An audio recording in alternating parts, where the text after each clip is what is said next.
আমি লখিমপুৰ জিলা পৰ্যায়ত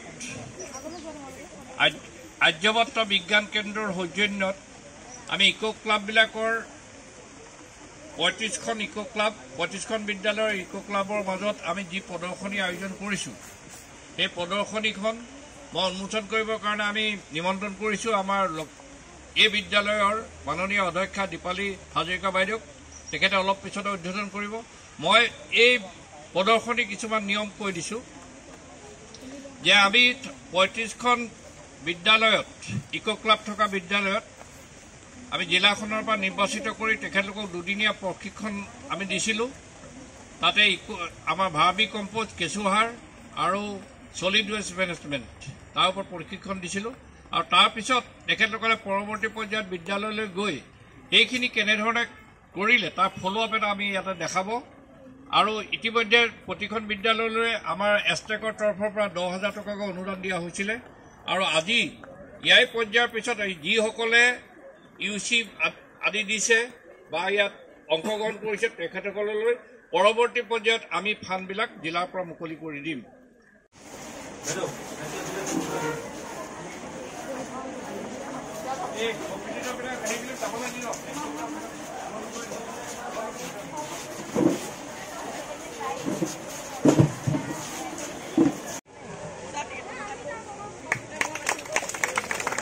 আমি অধ্যক্ষ মহোদয় দুআষাৰ বক্তব্য ৰাখিবৰ কাৰণে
পাইছে না?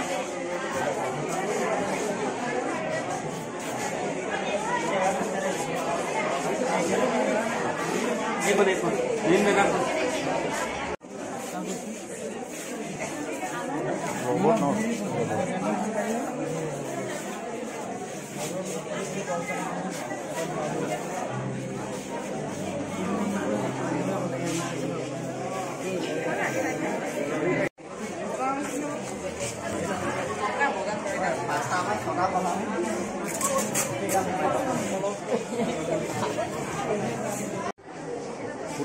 মে আমি লখিমপুৰ জিলা আৰ্যভট্ট বিজ্ঞান কেন্দ্ৰৰ তৰফৰ পৰা আমাৰ এনভাইৰনমেণ্ট এডুকেশ্যন প্ৰগ্ৰেমৰ আণ্ডাৰত লখিমপুৰ জিলা ভিত্তিক আমাৰ বিজ্ঞান যিটো আমাৰ হেৰি হয় প্ৰদৰ্শনী ইকো ক্লাববিলাকৰ যিটো প্ৰদৰ্শনী এইটো আয়োজন কৰিছে। ইয়াতে আমি আমি ৩৫খন বিদ্যালয়ক ইতিমধ্যে ছলিড ৱেষ্ট মেনেজমেণ্ট আৰু ভাৰ্মি কম্পোষ্টৰ ওপৰত দুদিনীয়া প্ৰশিক্ষণ কাৰ্যসূচী হৈছিলে। তাৰ এই ৩৫খন স্কুলে ৩৫খন বিদ্যালয়ে বা মহাবিদ্যালয়ে পৰৱৰ্তী পৰ্যায়ত তেখেতলোকৰ অনুষ্ঠানত কেনেধৰণে কামবিলাক কৰিলে তাৰ ওপৰত আমি এটা ফ'ল' আপ অৰ্থাৎ এখন প্ৰদৰ্শনী আমি আজি অনুষ্ঠিত কৰিছোঁ। ইয়াৰ বাবে আমাৰ এনভাইৰনমেণ্ট এডুকেশ্যন প্ৰগ্ৰেম আৰু এষ্টেকৰ তৰফৰ পৰা পুঁজি যোগান ধৰা হৈছে। আমি এই 30খন বিদ্যালয় আৰু 5খন মহাবিদ্যালয়ৰ প্ৰায় সকলোৱেই আমাৰ ইয়াতে অংশগ্ৰহণ কৰিছে আৰু ৰাতিপুৱা 10 বজাত আমি প্ৰদৰ্শনীখন উন্মোচন কৰিলোঁ আৰু আমাৰ প্ৰায় 4 বজালৈকে প্ৰদৰ্শনীখন চলি থাকিব।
ইতিমধ্যে সকলোবিলাকে ধুনীয়াকৈ নিজৰ মডেলবিলাক উপস্থাপন কৰিছে। নিজৰ যিবিলাক বিদ্যালয়ত ৱেষ্ট মেনেজমেণ্টৰ ওপৰত তেখেতলোকৰ যিটো ধাৰণা, সেই ধাৰণাৰ ওপৰত ধুনীয়াকৈ আৰ্হিবিলাক দাঙি ধৰিছে। মই সেইকাৰণে অতিমাত্ৰা ভাল পাইছোঁ যে আচলতে কামবিলাক ওলোৱাটো ভাল হৈছে। কামবিলাক নিজৰ বিদ্যালয়ত ভালদৰে কাম কৰিছে। গতিকে মই সেইকাৰণে সকলোকে ইয়াৰ মাধ্যমেৰে সকলোকে ধন্যবাদ জ্ঞাপন কৰিছোঁ। আৰু আমি ইয়াতে আজি যদিও আমি প্ৰদৰ্শনী এখন এটা প্ৰতিযোগিতা নহয়, তথাপি ইয়াৰ পৰা আমি এটা দল নিৰ্বাচন কৰিম, যিটো দলে অহা বিশ্ব পৰিৱেশৰ দিনাখন গুৱাহাটীত যিটো কেন্দ্ৰীয়ভাৱে বিশ্ব পৰিৱেশ দিৱস অনুষ্ঠিত হ'ব, তাত প্ৰথমটো হোৱা দলে অংশগ্ৰহণ কৰিব। যদিও প্ৰদৰ্শনী প্ৰতিযোগিতা নহয় বুলি কৈছোঁৱেই, তথাপি আমি ইয়াতে প্ৰদৰ্শনী হ'লেও প্ৰতিযোগিতা যদি নাথাকে তেতিয়াহ'লে কামবিলাক ভালমতে নহয়। কাৰণ আমি ইয়াতে আওপকীয়াকৈ প্ৰতিযোগিতা বুলিও ক'ব পাৰি। গতিকে এই হিচাপতে আমি ধুনীয়াকৈ সকলোৱে আহিছে। প্ৰায় আমাৰ 340জন এতিয়ালৈকে 340জন প্ৰতিযোগী আমাৰ ইয়াতে অংশগ্ৰহণ।